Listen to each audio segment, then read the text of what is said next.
Well, look, it's lovely to see you, and I've been, And you. and my goodness, I mean, we met like 30 years ago. 100 years ago.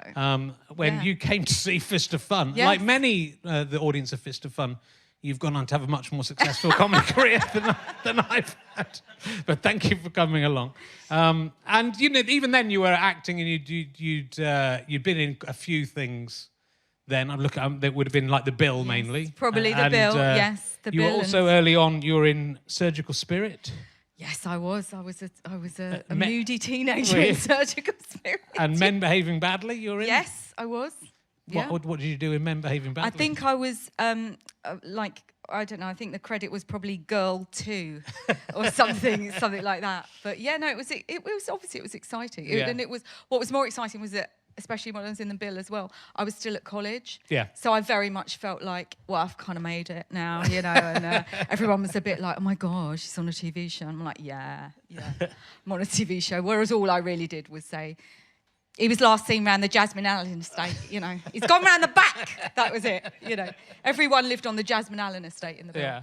But you sort of turned to comedy. I think you obviously always wanted to be an actor, but you sort of started doing comedy, and you did stand-up comedy as well, which I think this is in the 1990s. You must have started. I did start in the 1990s. When it was a very blokey. It was even for me. It was laddie. Yes, you with your long hair. Yeah, I had short hair, but it was quite a macho environment. It was, but I do think it fast-tracked me. Yeah, because I was. I mean, although, you know, yes, I was one. Well, I was at the time genuinely still considered a novelty act.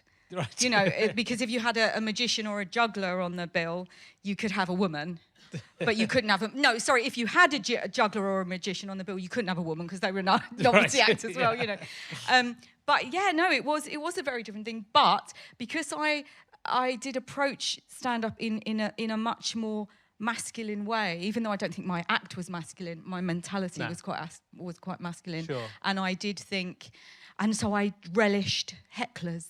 Yes. I loved a heckler because I liked that feeling that you can well, as I say, I like extracting tears. So I liked I did like I guess I just liked the changing the dynamic in the room, that you can change the dynamic in the room. Yeah. To make the heckler the one that everyone's turning on rather than, you know, the other way. So I used to like that. Yeah, I mean, that's... And I think it's quite...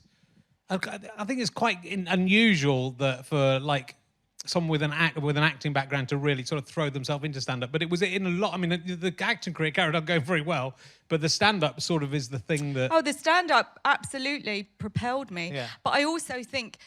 having come from having trained as an actor and then came out of college and, you know, not being catapulted into the RSC or anything like that, I thought I have to make my own work, and stand-up was a sense of control I had.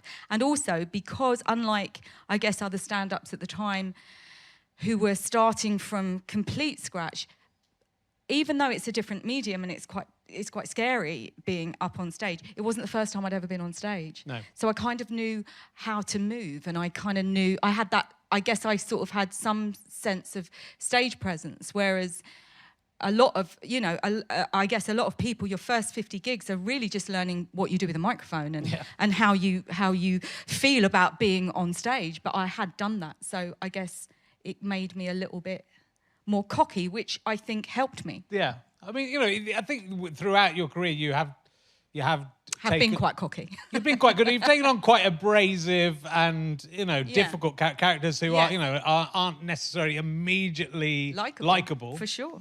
And I think that's, you know, that is a good thing to have in stand-up, that confidence and that, especially in the 1990s. I think, you know, I found it terrifying in the 1990s. Yes. Yeah. Stand-up, but in the 2000s it became a bit more inclusive and a bit nicer. And that's when I got bored with it. Yeah. Doing it. Because I did quite like the sort of the gladiatorial aspect of it. I used to go out every night and go, well, it's either them or it's me. Yeah. You know, and I liked it. And I remember, do you remember the comedy cafe, which could, you know, and there was one night down the comedy cafe that was and up the creek and places like that. Yeah. And, you know, and I just, it used to scare me, but I used to love it. And I remember thinking at one point, once down the Comedy Cafe, that the whole place was gonna, like, go off. And I remember it was a stand-up, I won't say who it is, but he whispered into my ear and he went, I think they're all gonna come after you, but I just want you to know I've got your back. Yeah, we definitely had a few like that. Did you ever sit in the railway station crying after a gig? Because I did a couple of times. I have to say I didn't sit crying, but I did. I remember distinctly. I remember distinctly the first gig I had that went wrong. Yeah. And I had been told very early on that you won't learn anything from your good gigs. You'll learn from your bad gigs. Yeah. And I kind of hit the ground running a little bit, and it was just suddenly like alchemy, and it was fine, and I was talking and like talking to the audience, and this stuff that I'd written worked, and then suddenly it didn't. It suddenly didn't, and it was just this crazy thing. You go, what's different? What's different? And I remember standing at Twickenham Station. Yeah. I think it was Twickenham. It was a place called the Chicken Shed. Was that? Do you remember that? I don't remember the Twickenham Shed, but Twickenham Station's where I remember crying. So maybe it's just people who live in Twickenham. And I remember just going, I've got to make a different game plan now. Yeah. But it was definitely at a train station, and I revamped everything and just thought, this cannot happen again. Of course, it does happen again, but it just solidified my resolve. Yeah, no, it's really interesting, and sort of indirectly through the stand-up is what led you to sketch shows, because you met Lee. I met Lee Mack, yeah, and worked with him quite. You worked with him quite a lot, but you did a show in Edinburgh that got nominated for the award with him and Dan Antipolsky.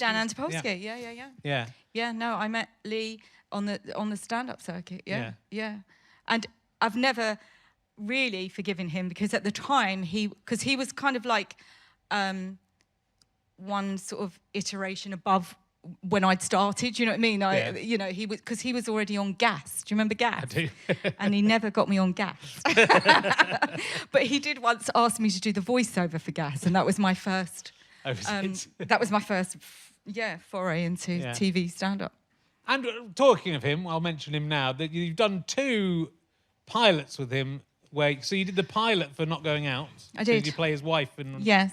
At the time, not the wife, the girlfriend. Yeah. And you did Everybody Loves Raymond, the UK version, Everyone Loves Raymond. We did. With Lee. Yeah, I did. What went wrong? Why didn't they work out those? I don't know. Well, Not Going Out was just, it was always a non-broadcastable pilot, and for me it was. Although and to be honest, Lee and I still say we've got to work together. But it was like the Everyone Loves Raymond. I don't think that was ever I don't think that was ever really a thing that they were going to remake. They were just doing this thing called, the BBC were doing a thing called, I think it was called Mixed Doubles. Right. And they were just putting together people that the audience had never seen together, but they had a connection. Yeah. And one of the things, you know, they did was say, well, we're going to do a script from Everyone Loves Raymond, let's do that. But I don't think there was ever any talk of, you know, of remaking it, because it's still on Channel 4. Do you know what I mean?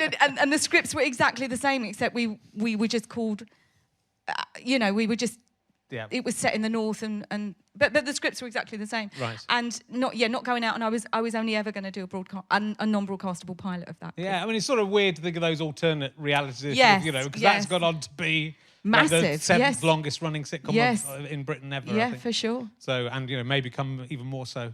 And when you look at what's been long running, though, it's kind of weird. Last of the Summer Wine, obviously, is the longest running. But there's Michelangelo. There's a kid show called Mike and Angelo, which is about 13 series. There's really odd things. Wow. That these long running things that some of them you kind of go, don't remember that. And some of them, good.